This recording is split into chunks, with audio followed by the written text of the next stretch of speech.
Welcome to another of my Conquest videos. Today I'm going to do something a bit different and break down how I'm planning to tackle this new Conquest cycle. I'll briefly cover the feats that I think merit discussion, touching upon lineups, preferred enemies and data discs. So to kick things off, I'll go over Sector 1. Firstly, 300 Purge. For this feat, I'll once again utilise the strategy I showcased last Conquest, which was Palpatine lead with the 7th and 9th sisters, 8th brother and a pre-taunt if I can outrun the enemy, or Wat Tambor if I can't outrun the enemy, against Padme-led Galactic Republic or Carth-led Nest. With only a volatile accelerated data disc, this lineup works particularly well against Padme, as 7th Sister's frequent assist trigger the enemy's bonus protection, providing much needed durability, ensuring the enemy survives until the timer expires. Additionally, as Padme's lead prevents turn meter manipulation on her team, I don't need to consider enemy bonus turn meter gain from volatile accelerator and premature death by dots. If I come across a Padme node near the beginning of the sector, it'll be quite easy to mod my mostly non-G12 Inquisitors to go before the enemy. As I progress through the sector though, the enemy stats increase, making it more difficult to outrun them with non-G12, in which case I'll need Wat in the 5th spot and a Frenzy Tech to ensure I go first. Of note, this will need to be played manually, otherwise Palp will kill off my Inquisitors with Let the Hate Flow. Now moving on, we'll look at gaining 40 Stealth. This is very easy with full Bad Batch. 3 of the 5 can grant Stealth, making this a one battle feat. I usually farm a Nest or Crew node.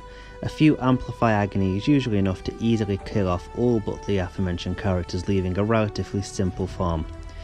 If fighting Crew, it's advised not to inflict healing immunity with Echo or use Wrecker's AoE, although I don't remember how impactful true damage is on Crew, so the latter may not be applicable. For Torture, as I don't have the Grand Inquisitor, I'll be relying on the only other character that inflicts Torture, 000. I have a few lineups in mind. Currently, I'm a bit unsure whether Torture stacks. At level 1, 000's specialised in Torture special simply states that it inflicts Torture for one turn. However, from level 2 onwards, it inflicts special damage to all enemies if the target already had Torture. Although the level 1 ability doesn't explicitly state that Torture doesn't stack, I'm not 100% sure, so I will be attempting to inflict as many Torture from a single battle using Bando Cheese. As 000 is a scoundrel, it'll benefit from all the turn meter gain. If it doesn't stack, I'll instead use 000 under Sortie with Volatile Accelerator and a bunch of Amplify Agony and simply cycle through inflicting Torture, allowing Crew to take a turn and repeat. Unfortunately, in this case, Torture prevents bonus turn meters, so Bando Cheese probably won't work as well if it doesn't stack, as their turn meter gain will probably be too great that Crew won't get as many turns in and allow Torture to expire. For the boss and sub-boss feats that require us to win with a specific character surviving or without a specific faction or class, Bando Cheese is my go-to. It makes short work out of most of these feats. Now moving on to Sector 2, gain 40 defense up is very easy for the tried and true Clone Wars Chewie led mishmash. Chewie's lead grants defense up whenever an ally is damaged. Plo, Old Ben and Barriss all have specials that grant defense up to the entire team, and Grandmaster Yoda can spread additional defense up once he's gained it. Very easy, simply farm a node that has a bunch of AoEs. For 50 Inquisitor kills, if I go after this feat, I'll use Palp lead, 9th Sister, 5th and 8th brothers and Han against a Geonosian or Mon Mothma node. The squad should be loaded up on Volatile Accelerator and 2 or 3 Amplify Agony, and ideally a Voluntary Vanguard. Usually I'll open up on Geonosia's Brood Alpha to prevent his AoE and allow either Palp or Han to soak up the initial hit due to Voluntary Vanguard and buy my Inquisitors enough time to start their turn meter trains. If we've got Ruthless Swiftness this cycle, I'll instead open up on Brute, stunning him to prevent his counters and kick off a turn meter train. Ideally, the Inquisitors should go one after another, all of them with their AoEs, chipping away at the Geonosian health pool until my 3rd Inquisitor, depending on which one's modded slowest, gets the killing blow with their AoE and taking out the entire team. 20 health steal up is very easy with Kira. Her unique, which passively grants health steal up, only needs to be unlocked and can be plugged into any squad. I prefer Bando Scoundrels, but any lineup with a decent amount of assists will do. This feat usually doesn't require a specific node to farm and will come naturally after 1 or 2 battles. Moving on to Sector 3, for Stagger I run Bando Cheese with Vet Han, providing the stagger on his basic, farming a nest or crew node. Once all extras have been taken out, I'll simply hit auto basic and let the timer run out. I may need turn meter removal disc to negate that gain from volatile accelerator. This strategy usually gets me 40 to 45 stagger a battle. A side note, whenever I mention Bando Cheese, I'm referring to Bando Hand Chewy with volatile accelerator and at least 2 amplify agony. So for 60 Foresight and 50 Masters training, Jedi Master Luke lead with the Yoda's General Kenobi and Jedi Knight Revan will probably be my go-to.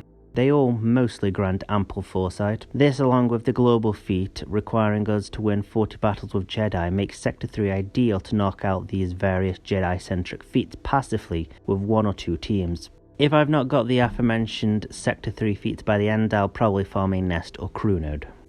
Empire kills are very easy with Lord Vader lead, Darth Vader and a volatile accelerator and several amplify agony discs. Lord Vader will go first, unload his AoE, leaving Darth Vader to clean up with Merciless Massacre. As the enemy can't gain bonus turn meter whilst they are inflicted with dots due to Lord Vader's unique, I don't need to worry about the enemy gaining huge turn meter and dying off from dots. However, Lord Vader's AoE with turn meter removal disc can be useful here as Darth Vader's stamina thus speed decreases with back-to-back battles. On to Sector 4. These feats are actually quite good as they present a lot of overlap. The feat requiring 14 wins with no attackers in the squad pairs really well with the 50 Imperial Trooper kills as the majority of Imperial Troopers are support characters. Likewise, winning 14 battles with a full squad of rebels pairs well with the Evasion Down feat, which is easily obtained through Chupio's basic. Jedi Master Luke, or more likely Dash, with a couple of tanks and a few Zealous Ambition data discs will probably be my go-to alternative for 14 wins with no attackers once my Imperial Troopers' stamina has depleted. Finally, onto Sector 5. For 50 kills with Bounty Hunters, I'll probably run Bosk or maybe Django lead with Wat. I'm not 100% sure on strategy or enemy yet as I never use my Bounty Hunters in Sector 5, but I'm pinning my hopes on there being Ruthless Swiftness this cycle. If there is, I'll probably plug in Hana or a Galactic Legend to kick off the turn meter train. Ability block is fairly straightforward for Jedi Master Luke with Kyle Katarn, Mace, Bastilla and Old Ben. All of these characters inflict ability block on their basics or specials. Once again, if I've not got them all once I reach the end of the sector, I'll probably farm a nest or crew node. For 60 blind and evading 100 attacks from battles I've won, I'll once again call upon the Bad Batch. Omega is MVP, being able to inflict blind on her basic when she has evasion up. Her frequent assists paired with a Perseverance data disc means she can easily knock out this feat in 2-ish battles farming a crew or nest node. For any remaining evasions, I'll probably reuse my Foresight lineup from Sector 3 and farm any nodes with counter heavy or AoE heavy enemies. For the global feats, we have some overlap with the Win 20 battle feats, meaning I can knock out 2 feats at the same time. So I'll be running Old Ben, Fanboy Luke and Princess Leia with a range of leads that work well in the Datacron nodes, assuming they haven't changed.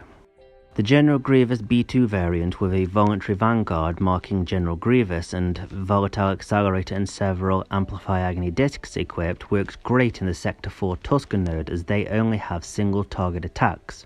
The Galactic Legend variants, particularly Lord Vader, work well in all Datacron nodes. There's not much strategy other than spamming debuff heavy AoEs and, again, running Volatile Accelerator and a few Amplify Agony. With Ruthless Swiftness or 3 or 4 Amplify Agony, Bando with Hand or Dash can also pull off clean wins against the Sector 1 Datacron node. I'm probably not going to rush these global feats as the data discs associated with them don't seem particularly game changing, although Caustic Recurrence does seem like it'll make Lord Vader even more OP with Amplify Agony and Volatile Accelerator.